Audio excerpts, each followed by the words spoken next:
There have been a lot of strange releases this year in the world of watches.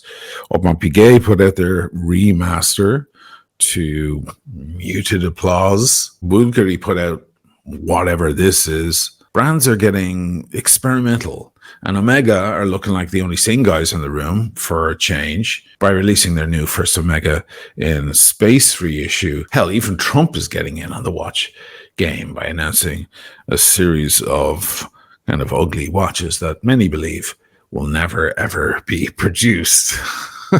But now it's looking like one of the most important and respected watch brands in the history of horology is about to take a pretty big risk too. And I can't be sure, but by the looks of it, if the rumors are true, this could be a monster F up.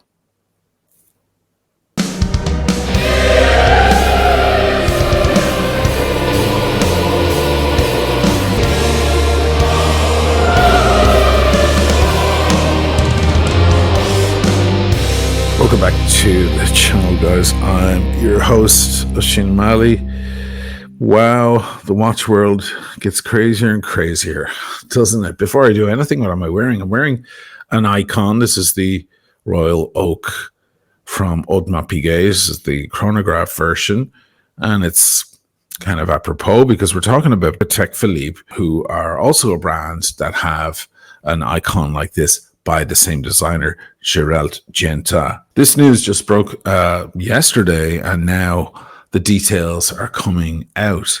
It seems that Fortune magazine, due to be released this month, have leaked some images, perhaps by mistake, perhaps not, of a brand new Patek Philippe designed watch. This will be the first time they've done that in the better part of 30 years. And the whole watch world is going crazy, as you can imagine. Not just because this is a new addition to the Patek lineup, but also because it looks kind of ugly and everyone's freaking out a little bit. Now, at first people thought, no, this is a mock-up, this is a joke, someone's pulling someone's tail. It's not true. Today I saw a Wrist Check report, shout out to Wrist Check, I love their channel, talking about exactly this. So it looks like the leaked Patek Cubitus is in fact real. We posted about this leak yesterday after seeing photos of what appeared to be an ad for the collection in the latest issue of Fortune magazine, circulating in forums and on social media. Patek did actually register a patent for the name Cubitus back in 2021, but is this really what the watch looks like? We bought a subscription to debunk this so you don't have to, and can now confirm that the two-page ad does indeed appear on the latest issue of Fortune magazine, ahead of the collection's slated launch date. This is the first time in 27 years that Patek has launched a brand new line, and is set to officially launch this Thursday, the 17th of October. So, what do you think of the Cubitus? Did Fortune magazine accidentally break embargo, or was it intentional? Wow. Once again, shout out to Wrist Check. They're amazing. Go sub to them on YouTube and Instagram. I'm not going to lie. The moment I saw this, I thought it was a joke. And not because it's been so long since they've put out a new watch design, just because of how ugly this watch is. I mean, look at the thing. The Cubitus. I mean, I thought that this was a play, because of course they have the Nautilus. So this is the Cubitus. Like, what are they trying to do? Firstly, is it for real? These kind of things can happen. A lot of brands have to do that. They know that pre-preparation goes into magazines. There's a risk that their announcement might be leaked ahead of time. Movie studios do the same stuff. Disney Pixar, for example, are extremely secretive with all their new releases. So that might be the case here. They may have just picked some random weird photo, some mock-up that would make everybody start talking. And maybe then when they release it, there's going to be a big joke and say, you're kidding me, this is not really our design.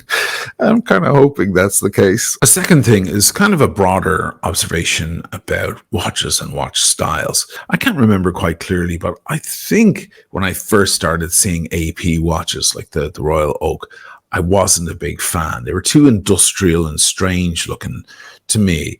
Over time, I developed an eye for their designs, and now anything I see pretty much from AP, I find to be a thing of extreme beauty. It's a kind of an acquired taste. You train your eye to love these things. A lot of people don't like the Nautilus, which is considered an iconic watch shape aped by many, many other brands, but they just don't like it. A lot of people don't like Rolex in general. They don't like the GMTs with the colored bezels. They find them to look toyish and so on.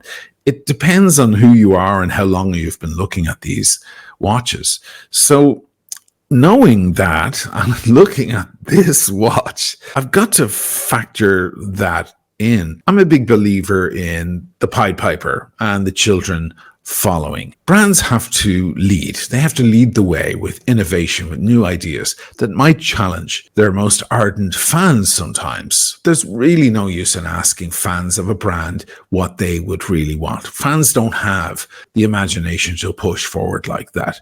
That's why they fall in love with the brand in the first place. The brand is the torchbearer leading all the potential fans and customers into the light. So I'm a big believer in that. I think it's a common misconception that a brand or any sort of artistic endeavor, a band or an artist or something like that, should ever listen to the opinion of their fans and give them what they want, quote unquote. But it's really, really tough. Sometimes my ideas on this are tested a little bit.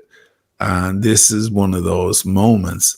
I really, really hope this watch is not a thing. It's taken away a lot of the magic and the spirit, I think, of Patek Philippe. And it really has the look of some experimental micro brand. Now, apparently it's going to come in steel and in white gold, starting somewhere between 30 and 40,000. Kind of doesn't matter because you won't be able to get your hands on one anyway. This is going to be a very long wait list item, of course, like all Patek. One thing that's interesting here is this young, handsome chap here on the other side of the advertisement, which may indicate that this is the sort of watch they're going to point at, 20 to 30-year-olds who have been very successful, or the sons of millionaires or something like that, who want a Patek Philippe on their wrist, but don't want the stuffy Calatrava that their dad wears. The Nautilus and the Aquanaut have been hugely successful already with that. And perhaps in a year or two, I'll look back at this video and say, oh my God, I had no idea what I was talking about.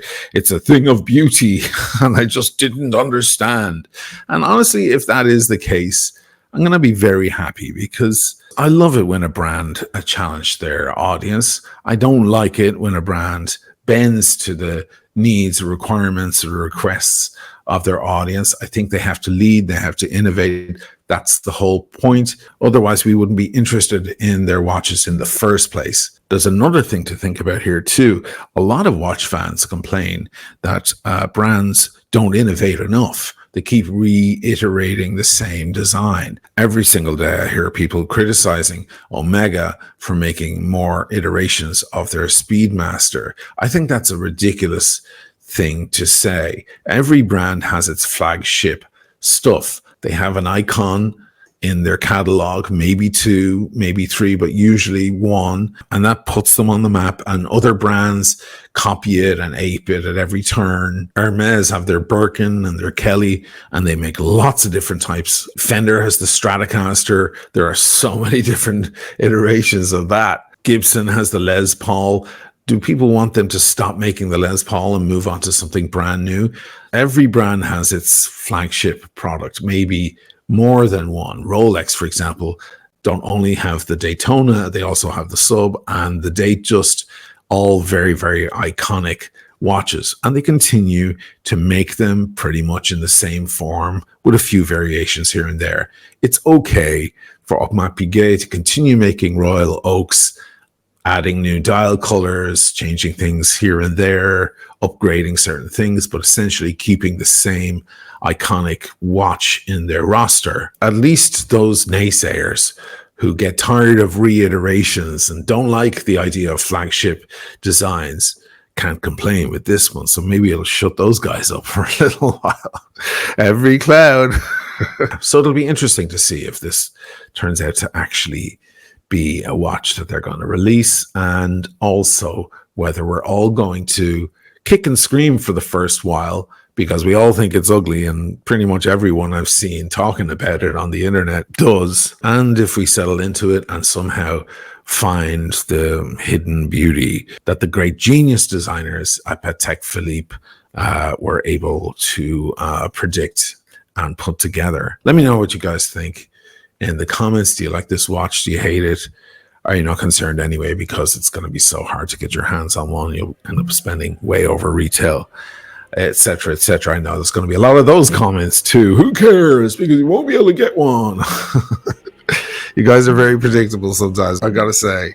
Anyway, thanks for watching, guys. Let me know your thoughts down below. See you in the next one. Peace and love.